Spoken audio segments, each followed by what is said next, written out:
She walked into the room and something shifted. It wasn't loud, it wasn't dramatic. There was no grand entrance, no turning of heads in the way movies promise us. But something changed in the air, a subtle magnetic pull that made people want to be near her, want to listen to her, want to stay just a little longer in her orbit. She was not a young woman. She had lines on her face that told stories. She had silver threading through her hair. She had the kind of hands that had held babies and heartbreaks and decades of ordinary Tuesday mornings. And yet, there she was, undeniably, powerfully, breathtakingly attractive. Not in spite of who she was, because of it. If you are watching this right now and you are a woman who has lived a little or a lot, I want you to pay very close attention to what I am about to share with you. Because there is a very strong possibility that you have been walking through your days, not fully seeing yourself, not fully understanding the quiet, deep, extraordinary magnetism you carry. You may have bought into the idea that attractiveness is something that peaked for you decades ago. You may have stood in front of a mirror and focused only on what has changed, without once pausing to see what has arrived. The things that were never there when you were younger, the things that cannot be faked or bought or rushed, the things that only time and living and loss and growth and wisdom can build in a person. This video is about those things. This is about 11 signs, real, observable, deeply felt signs that you are a very attractive older woman, even if you have not realized it yet. Even if nobody has said it to you in exactly the right words, even if you have been so busy taking care of everyone else that you forgot to turn the mirror toward your own truth. Stay with me, all the way through, because by the time we reach the end of this, I believe something inside you is going to feel different. Something is going to remember itself. Welcome to the Heart Compass, the channel where we explore the deepest truths about love, identity, resilience, and the beautiful complexity of being a woman navigating this incredible journey called life. If this is your first time here, I am so glad you found us. And if you have been here before, welcome back. You already know that this is a space built with you in mind. I built with honesty and care, and the absolute conviction that every woman who lands here deserves to see herself clearly. Before we go any further, I want to ask you something small. If anything in this video speaks to you, if any part of it makes you feel seen or understood or just a little more awake to your own worth, please hit that like button. It takes 1 second and it tells us that this kind of content matters to you, that you want more of it. Please share this video with a woman in your life who needs to hear it today. You probably have someone in mind already, a friend, a sister, a mother, maybe even yourself watching from a second screen. Share it. These words might change something for her, and please subscribe to the Heart Compass if you have not already done so. Ring that notification bell so you never miss a new video. We are here every week, bringing you content that goes beneath the surface and speaks to the parts of you that don't often get addressed. And if you truly feel that this channel adds something meaningful to your life, please consider supporting us through Super Thanks. It is a beautiful way to keep this community growing, to keep these conversations alive, and to let us know that the work we are doing here is reaching you in the ways we hope it does. Now, let us begin. Sign number 1. You have stopped performing and started simply being. There is something that happens to a woman when she crosses a certain threshold of living. It is hard to name exactly when it occurs. It is different for everyone.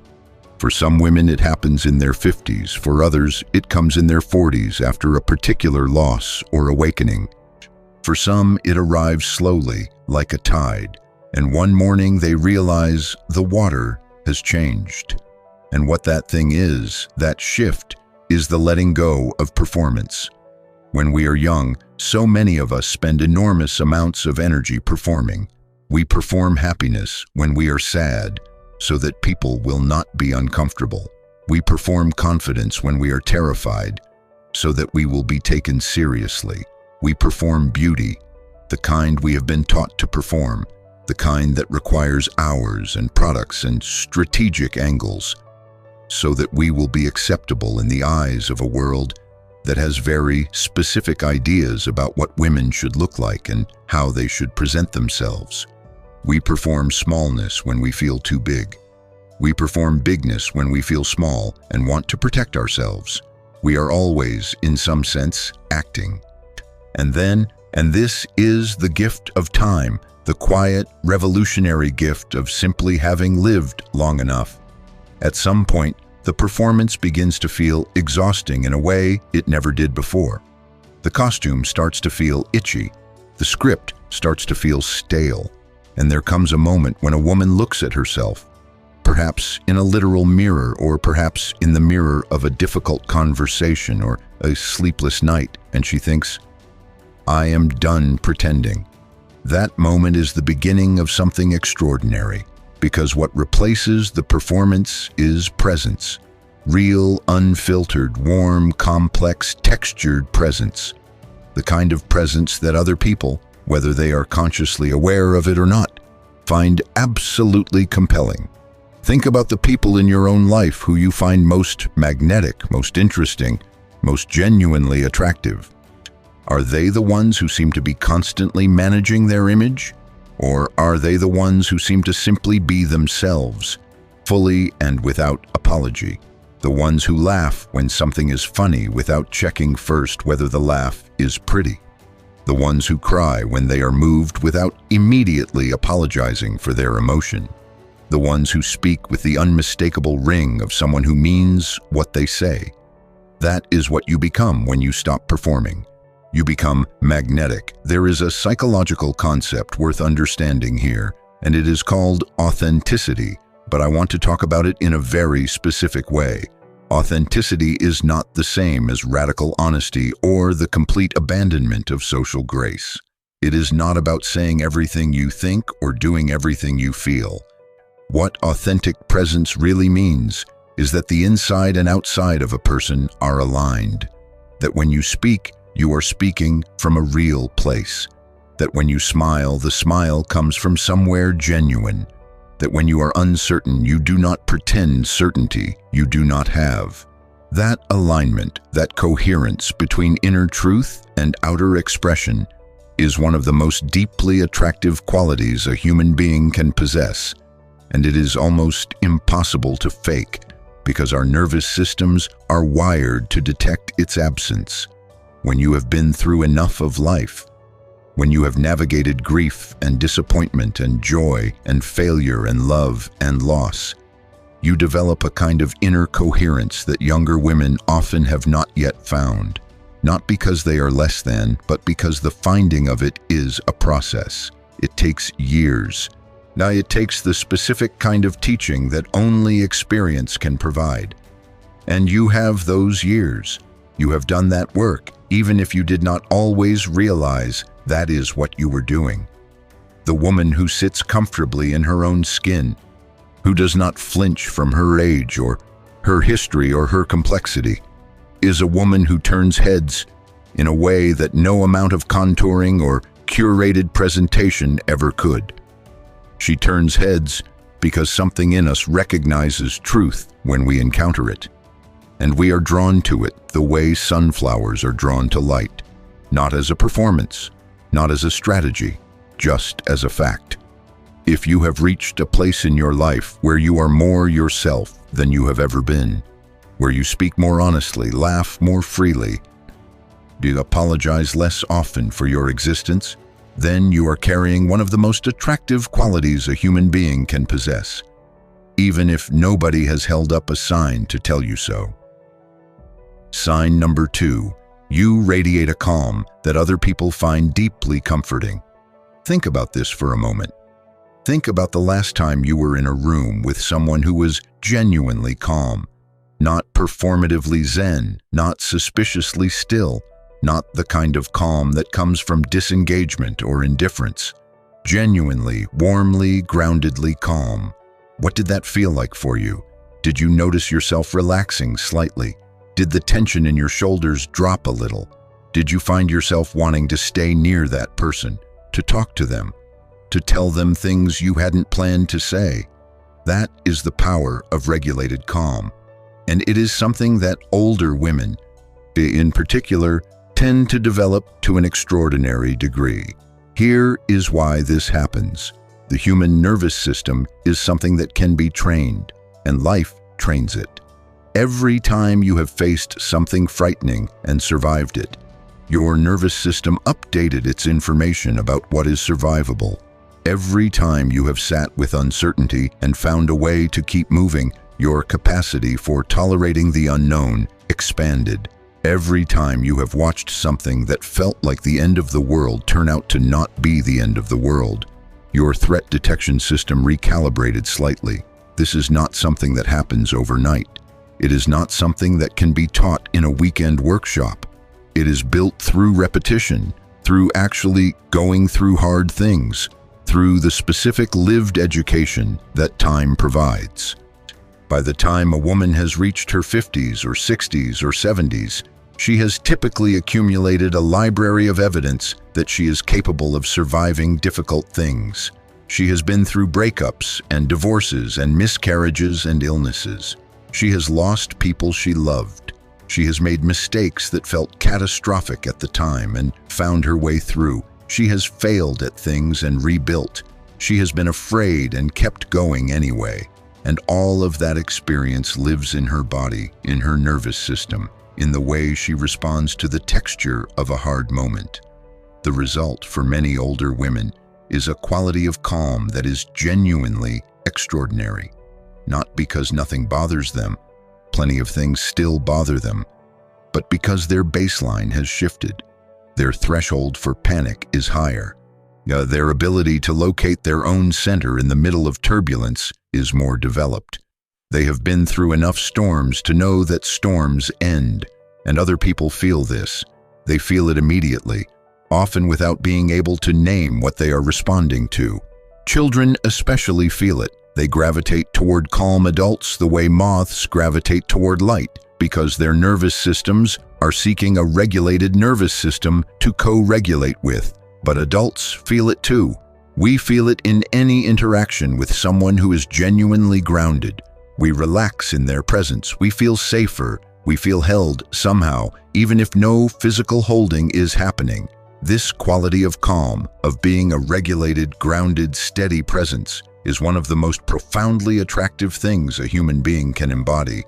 And it is something that develops with time and experience in a way that cannot be shortcut or manufactured.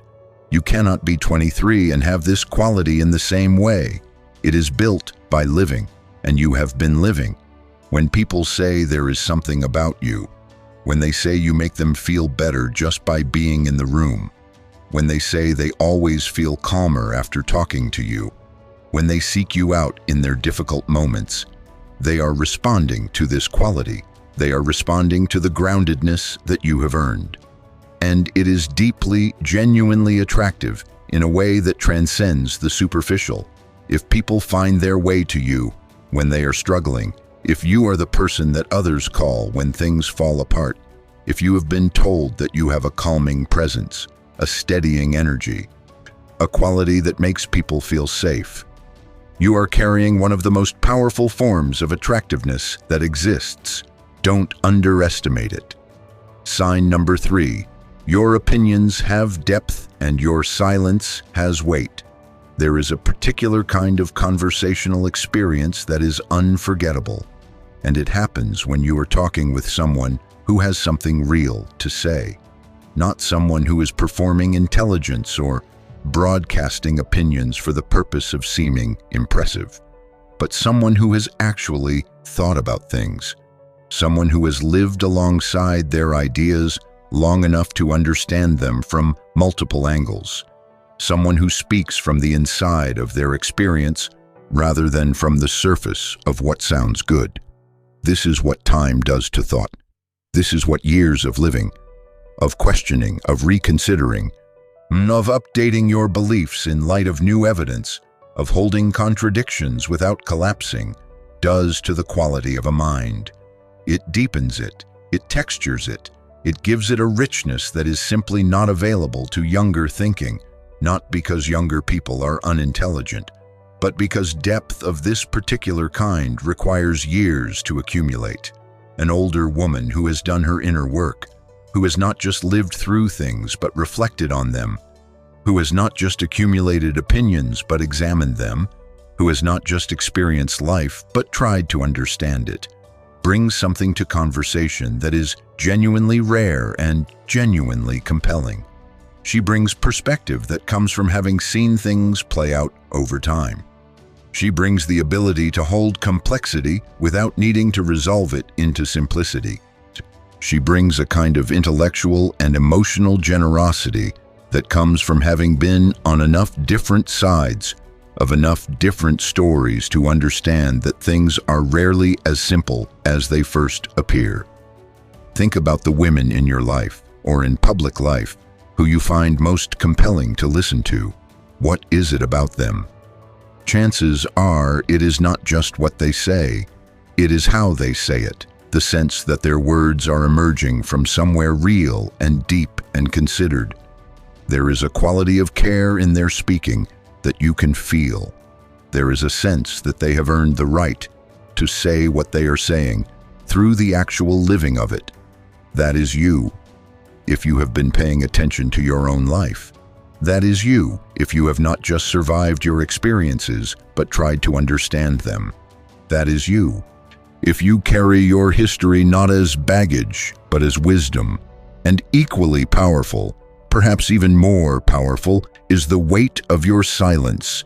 There is a kind of silence that comes from having nothing to say, and there is a kind of silence that comes from having so much to say that you are choosing carefully. Older women who have developed their inner authority tend to possess the second kind. They do not speak merely to fill space. They are comfortable with pauses. They allow conversations to breathe. And when they do speak, the words carry the weight of intentionality. This is extraordinarily attractive. In a world drowning in noise, in hot takes and reactive opinions and performative certainty, the woman who thinks before she speaks, who chooses her words deliberately, who can sit in comfortable silence without needing to fill it, is a woman who commands attention in the best possible way. People remember conversations with her. They leave the conversation feeling genuinely enriched, as though something was given to them that they needed but didn't know to look for.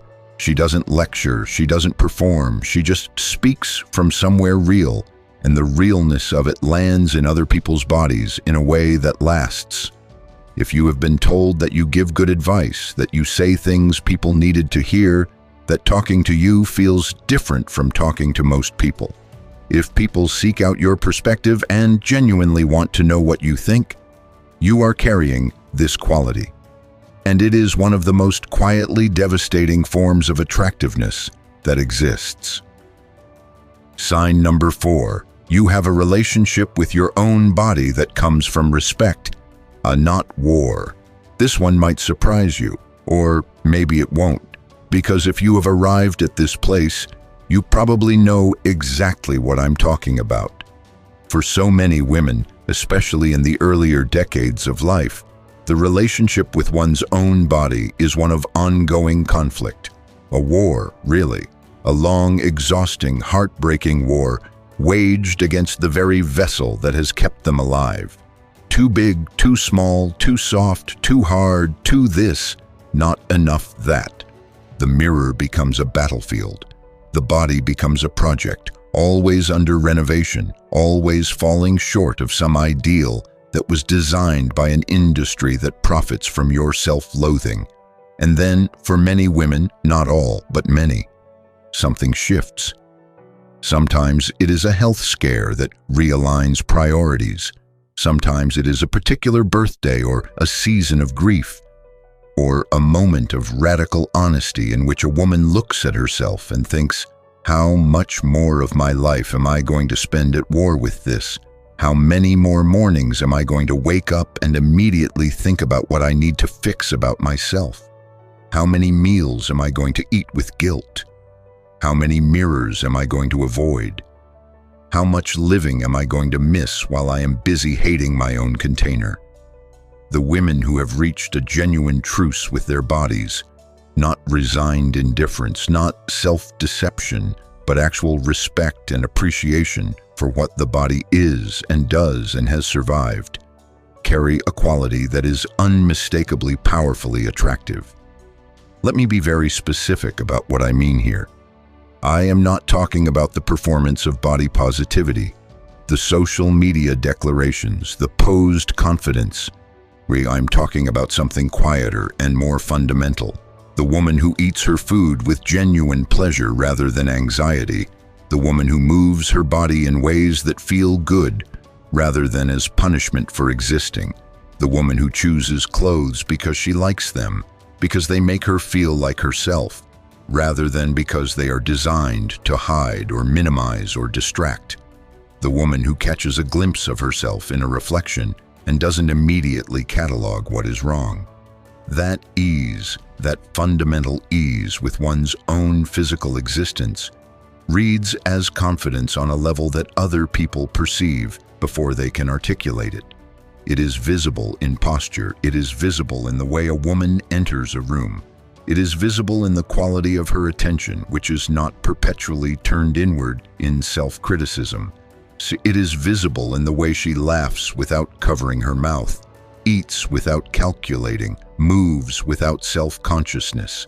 There is nothing more attractive than a woman who inhabits herself fully, not a woman who has a perfect body by anyone's external standards, but a woman who has made peace with the body she has, who lives inside it with something like gratitude and dignity and ease. That ease is magnetic. It gives other people permission to relax in their own imperfect skin.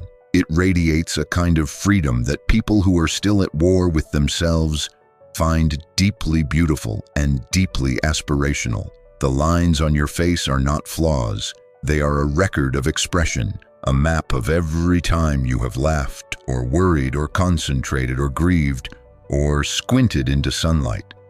The softness that has come to your body is not a defeat.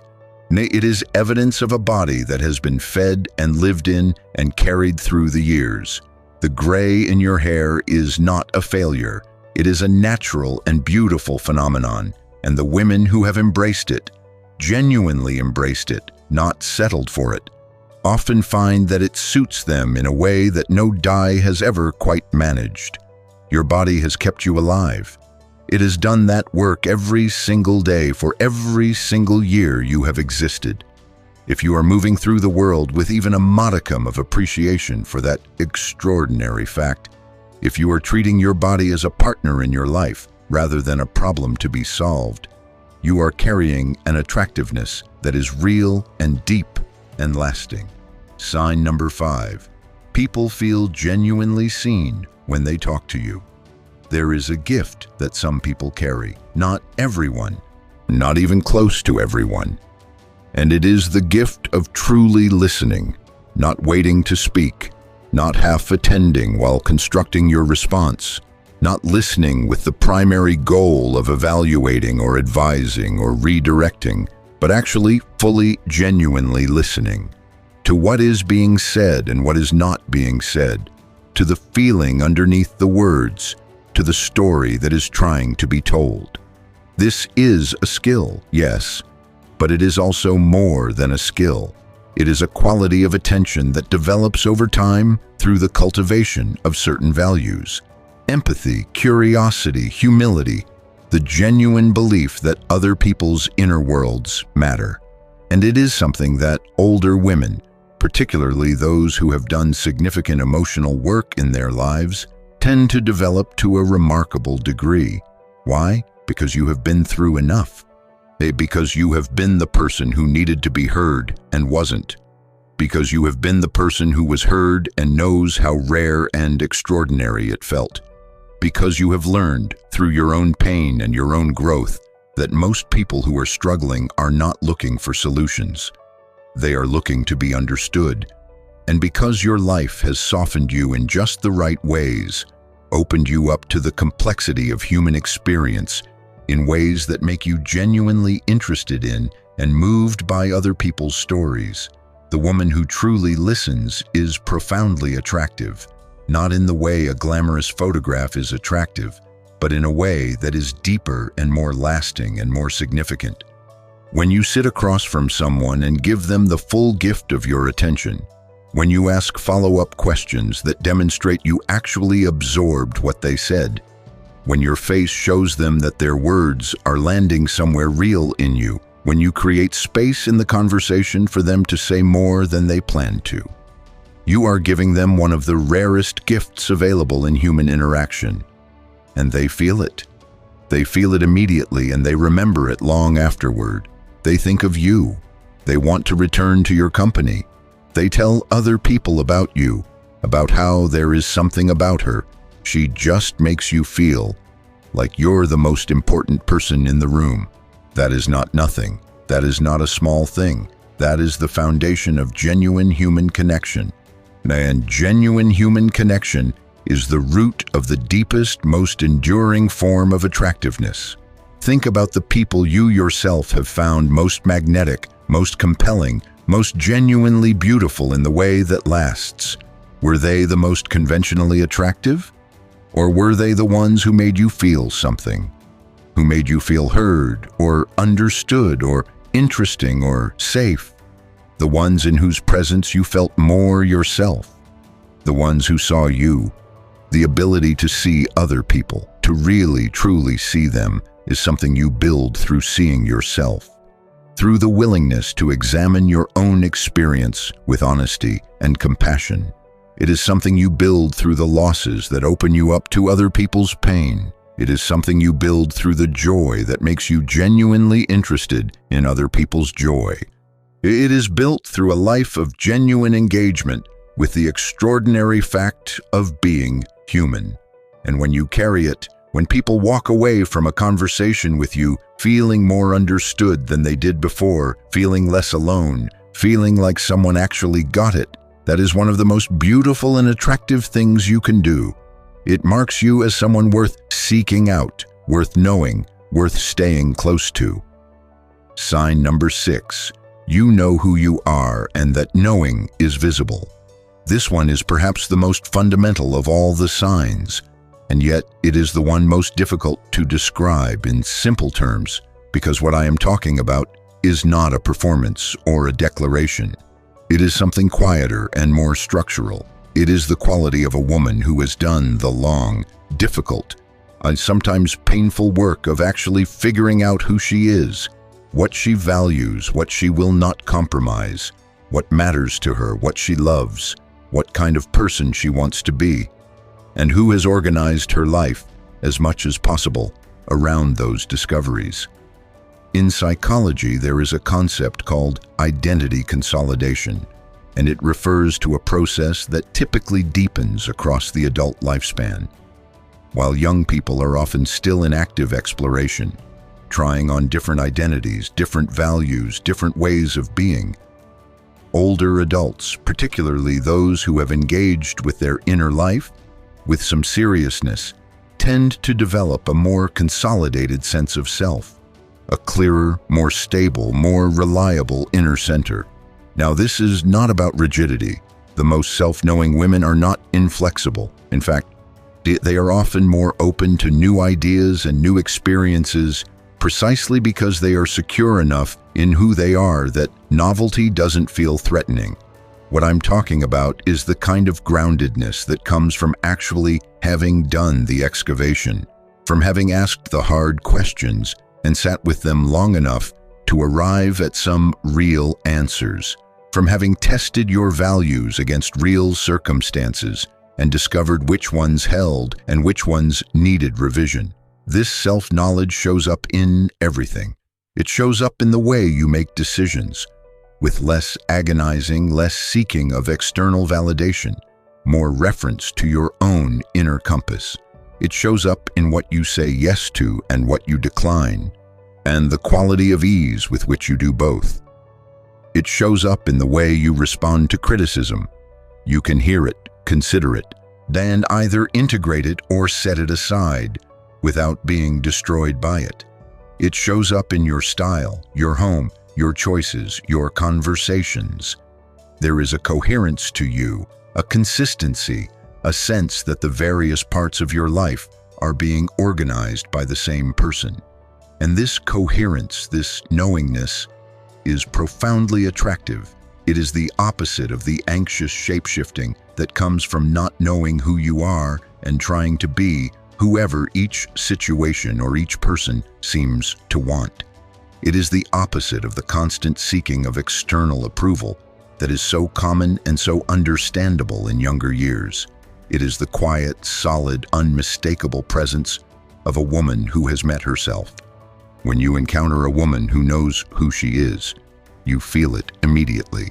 There is something in her manner, not arrogance, nothing aggressive or defensive, just a settled quality, a sense that she does not need you to tell her who she is, a sense that she is not performing her identity for your approval, but simply expressing it because it is hers. That quality is almost hypnotic. It makes you want to know her, to understand her, to learn from the particular way she occupies her own life. If you have developed this sense of self, if you know what matters to you and why, if you know your own values with some clarity, if you have a relationship with yourself that is characterized by some degree of honesty and understanding, you carry this quality. It is visible to others even when you cannot see it in yourself. It is part of why people find you compelling, worth knowing, worth returning to. It is part of what makes you quietly and deeply and lastingly beautiful. Sign number 7. You have the capacity for joy that is unperformed and utterly real. Joy, genuine joy, is one of the rarest and most beautiful things in the world. And I want to be very specific about what I mean by it, because I'm not talking about constant happiness or relentless positivity or the performance of cheerfulness that some people mistake for joy. I am talking about something much more real, much more interesting, and infinitely more attractive.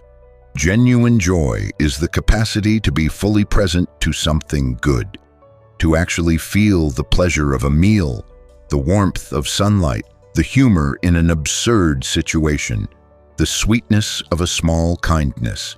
It is not a mood state that exists separately from sorrow. In fact, many of the people who experience the deepest joy are also people who have experienced profound sorrow. And the connection between those two things is not coincidental. It is because grief and loss open us up. They crack us open. They break through the protective numbness that we accumulate in the course of trying to avoid pain, and in doing so, they create greater capacity for feeling on both ends of the spectrum. Many older women have been through losses that younger people have not yet faced. The loss of parents, of long friendships, of certain versions of the future they had imagined, sometimes of partners or children. These losses are real and they are painful, and they change you in permanent ways. But one of the ways they change you, one of the unexpected gifts buried inside the grief, is that they heighten your appreciation for what remains. They make you less able to take things for granted. They create in you a capacity for gratitude and presence that is simply not as available to someone who has not yet encountered significant loss. And so the older woman who has done her grieving, who has not bypassed the sadness in order to manufacture false positivity, but actually moved through it and come out the other side, often experiences joy with a depth and a richness that is genuinely extraordinary. She laughs more freely, not less, because she knows that laughter is precious. She savors things more deeply: a garden, a grandchild, a glass of good wine, a conversation that goes somewhere unexpected, because she knows in her bones, in a way that younger people often know only intellectually, that time is finite and these ordinary beautiful things are not guaranteed. This quality of genuine, unperformed, Unearned joy is magnetically attractive. It is attractive because it is infectious. When you encounter it, it awakens your own capacity for joy. It is attractive because it is rare. Most people are going through life somewhat defended, somewhat numbed, somewhat removed from full presence to their own experience. The woman who is genuinely present to something delightful, who laughs from her belly, who gets animated about something she loves with the kind of enthusiasm that has not been tempered by self-consciousness. She is arresting. You want to be near her. You want to catch whatever she's having. And this joy is not dependent on circumstances being perfect. The older woman who has found her way to genuine joy carries it not as a reaction to things going well, but as a practice, an orientation, a way of engaging with whatever is present. She can find something worth savoring in a difficult day. She can locate the humor in a frustrating situation. She can appreciate beauty in ordinary things in a way that feels like a superpower, because in many respects, it is. If people have told you that you have an energy they want to be around, if your laughter is one of the things people say they love about you, if you have been described as someone who makes things more vivid, more alive, more enjoyable simply by your presence, you carry this quality. It is deeply and genuinely attractive, and it belongs to you. Sign number 8. You are no longer easily manipulated, and that quiet power is seen. This is one that takes people by surprise when they first hear it. The idea that being difficult to manipulate could be a form of attractiveness. And yet, when you sit with it, it becomes obvious. Because what we are really talking about, beneath the surface, is discernment. And discernment is one of the deepest forms of attractiveness that exists. When you are young, the world can be confusing in particular ways. The signals are difficult to read. You are still learning what people are likely to want from you and whether those wants are in your best interest. You may have grown up in environments that taught you to prioritize other people's comfort over your own truth, to be endlessly accommodating, to mistake being needed for being valued. These are patterns that many women internalize in their early lives, and they make us, for a time, vulnerable to a particular kind of manipulation. Not always malicious, but real nonetheless. The woman who has been through enough to know when she is being managed, who has developed the ability to sense the difference between genuine regard and instrumental regard, who has learned to trust the quiet voice of her own intuition when it says something is off. This woman has a quality of inner authority that is unmistakable. She does not perform skepticism or cynicism. She is not closed or defensive. But she is not naive, and her non-naivety is visible. People who are attracted to strength, and most of us, at our healthiest, are attracted to strength, respond to this quality deeply. There is something about a woman who cannot be easily fooled or flattered into betraying herself that commands genuine respect. She is not a pushover. She does not collapse under pressure. She does not change her position simply because someone is persistent or charming or loud. She has a center and she lives from it. This is not hardness. This is not coldness. This is not the shutting down of warmth or openness or love. Many of the most discerning women are also the most genuinely warm and generous, but their warmth is offered freely, not extracted by manipulation. Their generosity comes from their own genuine desire to give, not from a fear of what will happen if they don't. And this distinction between love that is freely offered and love that is extracted by fear or guilt or manipulation is enormous, and people feel it. When a woman knows her own worth, truly knows it, not as a mantra she has memorized, but as a lived conviction that has been forged through experience, she does not accept treatment that falls below her dignity. She does not stay in situations that diminish her simply because leaving feels scary. She does not let other people define her. She knows what she brings to the table, and she is not desperate for someone to confirm it. That self-possession is profoundly attractive.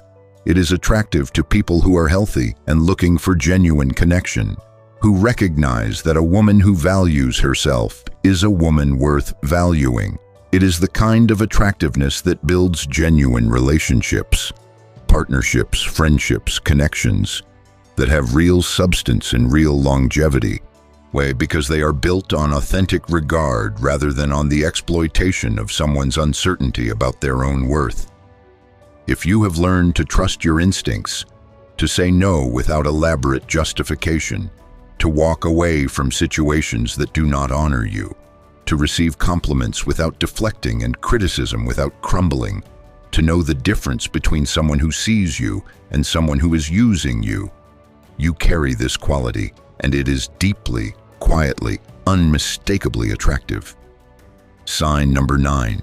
Your style is an expression of who you are, not an apology for who you're not. This is a beautiful one, and it is one of the things that is most visibly different about older women who have stepped into their attractiveness versus those who are still performing it. Let me describe 2 women to you, and see if you can feel the difference. The first woman is exquisitely put together. Every element of her appearance has been carefully calculated to meet a standard. The standard of what is appropriate, what is fashionable, what will make her look younger, what will make her look thinner, what will project the right kind of impression. She has followed the rules. She has consulted the magazines. She has worn the things that are supposed to be slimming and avoided the colors that are supposed to be aging, and chosen the accessories that are supposed to signal whatever it is she wants to signal. She looks presentable. She looks proper. But there is something slightly off about her. Something that you might not be able to name, but that you feel as a faint sense of performance, of costume, of someone doing what they are supposed to do, rather than expressing who they actually are. The second woman is wearing something unexpected. Perhaps it is a color you wouldn't have put together, but that works on her completely. Perhaps her hair is silver and she has not apologized for it. Perhaps her jewelry is unusual, pieces she has collected over decades that tell stories, that mean things to her, that she wears because she loves them rather than because they are on trend. Perhaps her style has a signature to it, a particular way of putting things together that you wouldn't find in a magazine, but that is distinctly, undeniably her. She looks like she got dressed because she wanted to, because she enjoys the act of expressing herself through what she wears. Because her clothes are a form of self-communication rather than a form of social compliance. Who do you find more compelling?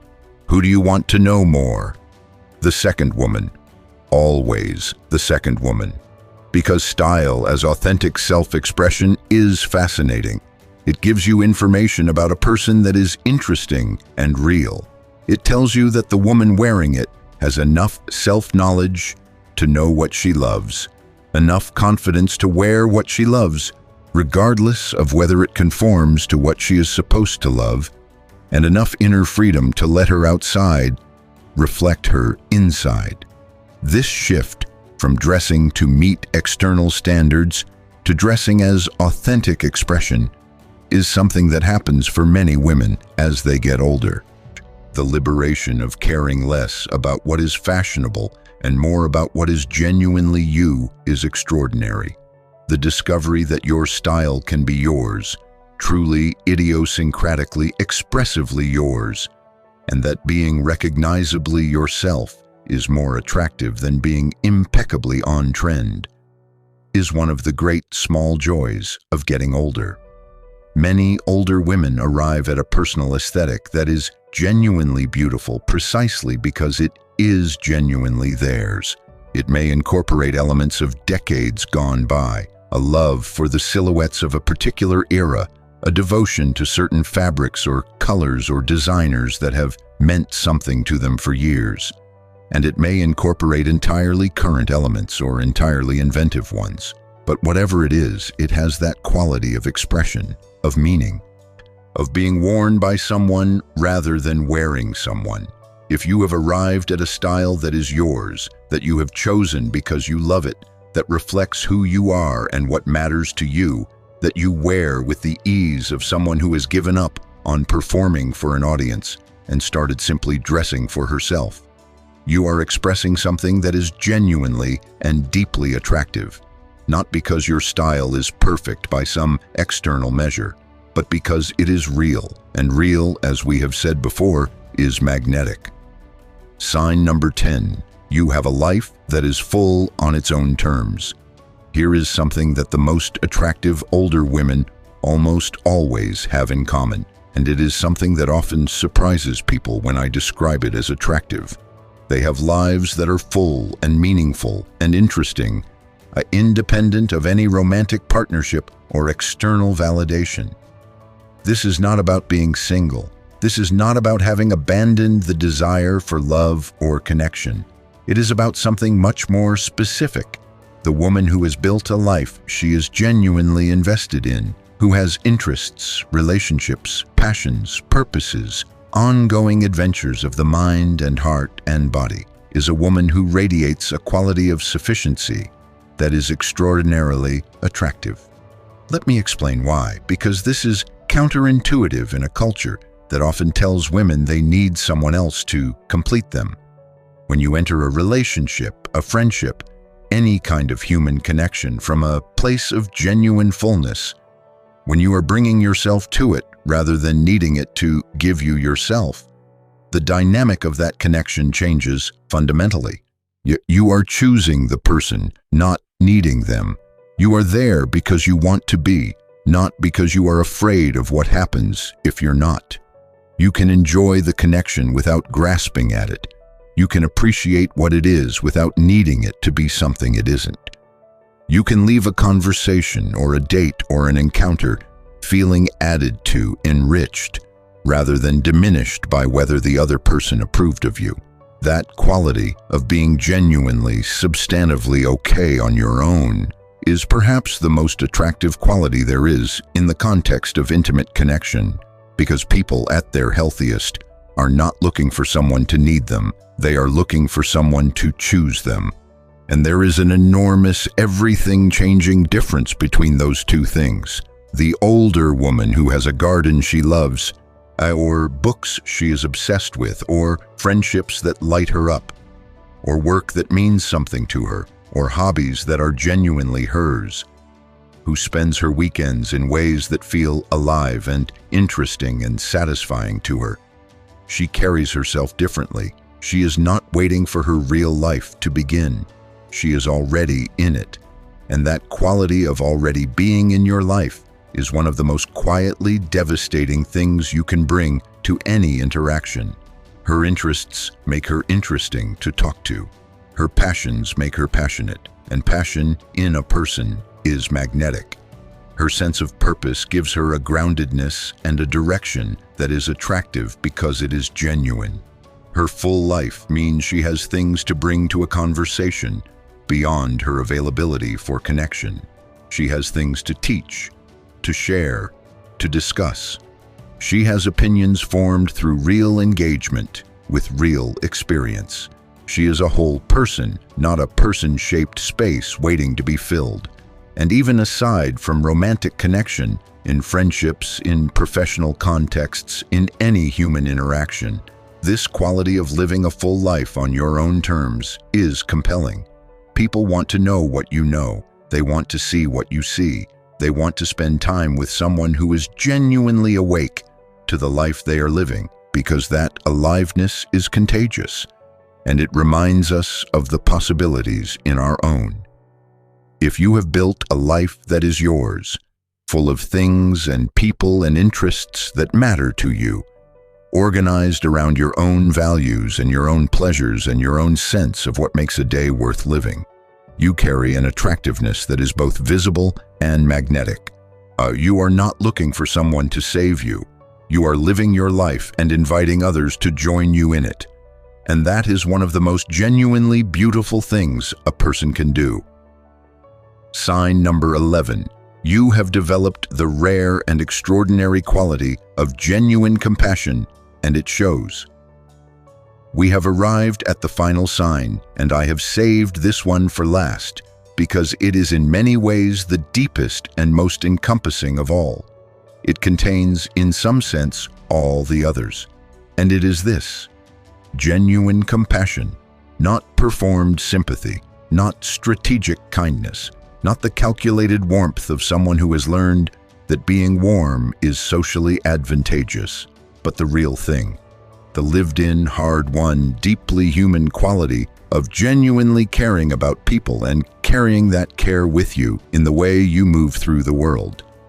Genuine compassion is built the same way that most of the most beautiful qualities in human beings are built. Through suffering. Not suffering for its own sake, and not through the kind of suffering that leaves you only hardened and closed, but through suffering that you have met with openness enough, with reflection enough, with the willingness to let it teach you something about the universal human condition. When you have been through heartbreak, real heartbreak, the kind that reorganizes something in you, and you have allowed that experience to open you rather than close you, you emerge with an understanding of heartbreak that is not theoretical. When someone comes to you in pain, you do not offer them a solution or a silver lining or a reassurance that it will all be fine. You sit with them in it. You let them know they are not alone in it, and they feel that you understand because you do understand. Not because you have read about it, but because you have been there. You know the particular quality of that darkness from the inside. This is the compassion that matters. This is the compassion that is not condescending or distant or managed. It is the compassion that reaches across the table and holds someone without flinching from their pain, without needing them to be okay faster than they are okay, without redirecting to your own experience or offering advice they did not ask for. It is the compassion that says, I see you, I see your pain. It is real and it matters, and you do not have to make it smaller on my account. And this quality of compassion is visible in everything you do. It is visible in the way you speak about people who are not in the room, with fairness and complexity, without cruelty. It is visible in the way you treat service workers and strangers, with dignity, with genuine regard. It is visible in the way you receive other people's stories, not as entertainment, but as trust. It is visible in the choices you make, the causes that matter to you, the way you distribute your attention and your care. People feel compassion before they can name it. They feel it as safety, as warmth, as the sense that this person is fundamentally on the side of human beings, including me. And that feeling is one of the most powerful generators of genuine connection and genuine attraction that exists.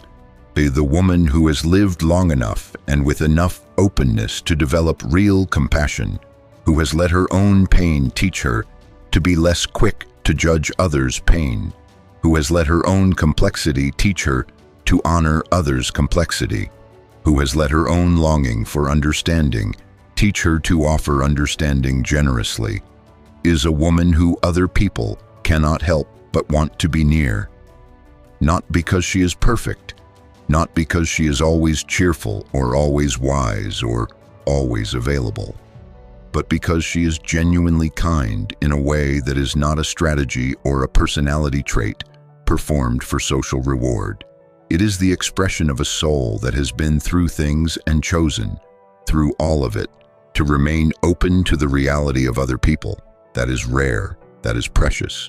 That is beautiful in a way that has nothing to do with the surface of a body, or the fashionability of a style, or the smoothness of a complexion.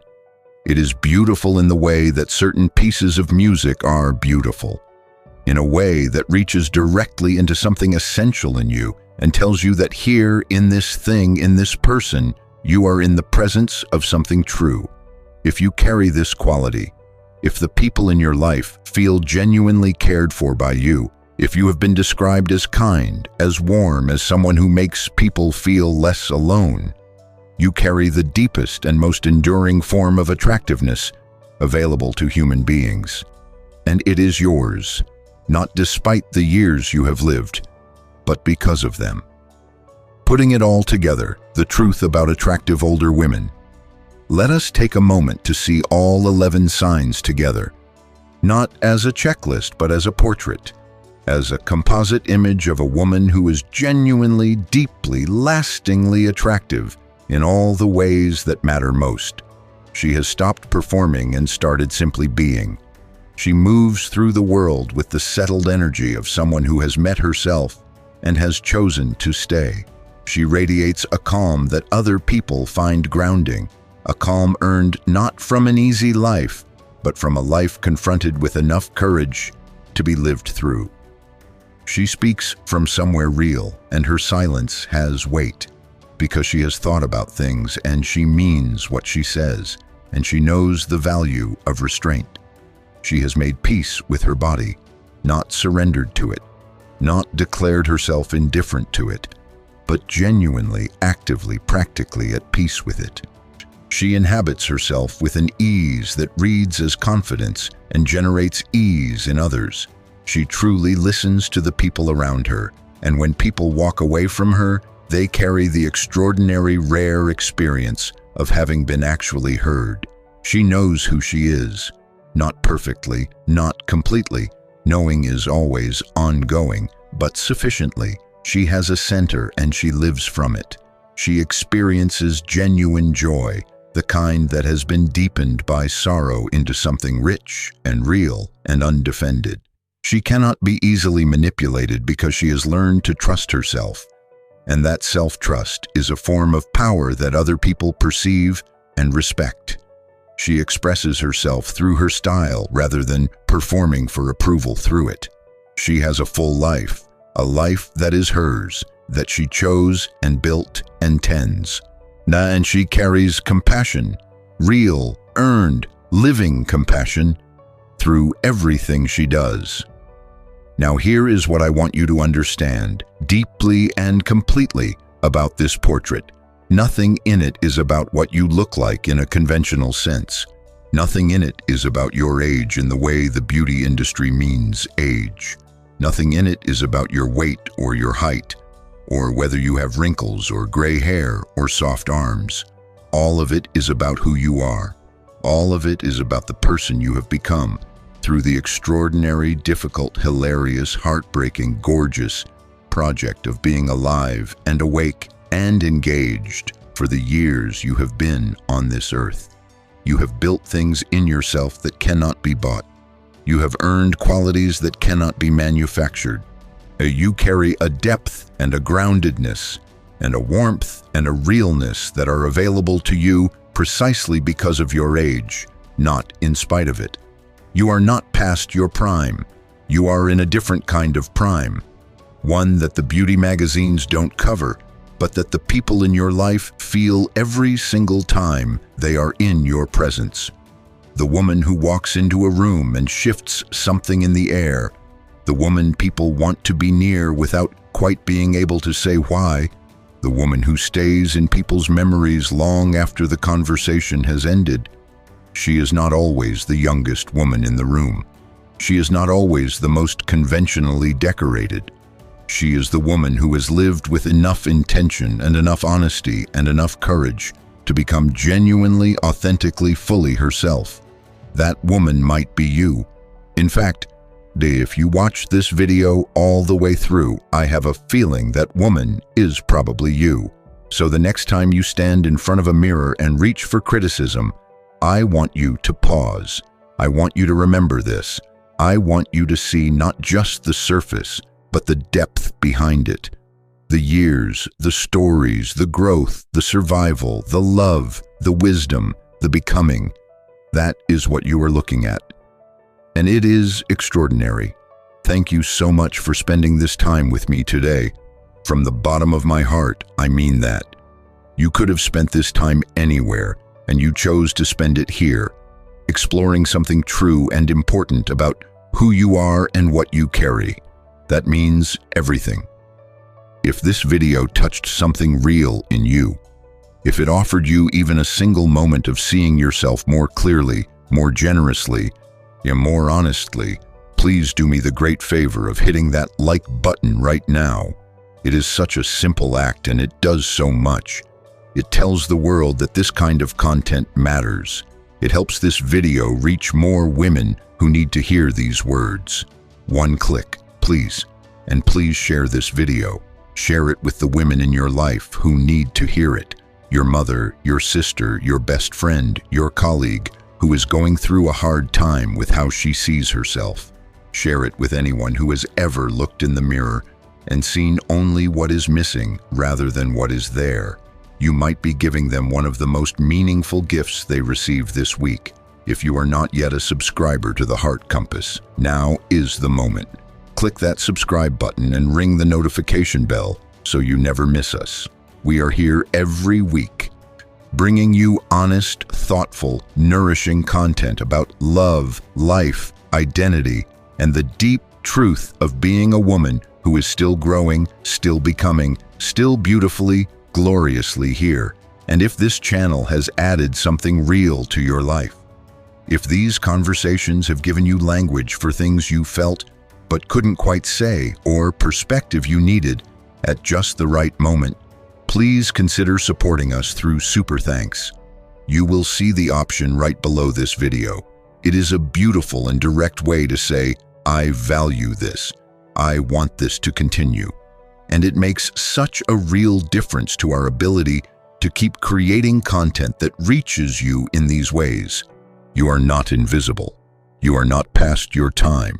You are not less than what you were. You are more complex, more grounded, more real, more wise, more compassionate, more fully yourself than you have ever been. And that is not a consolation prize. That is the whole prize. I am so grateful for you. I will see you in the next one. This is the Heart Compass, and this is where your story matters.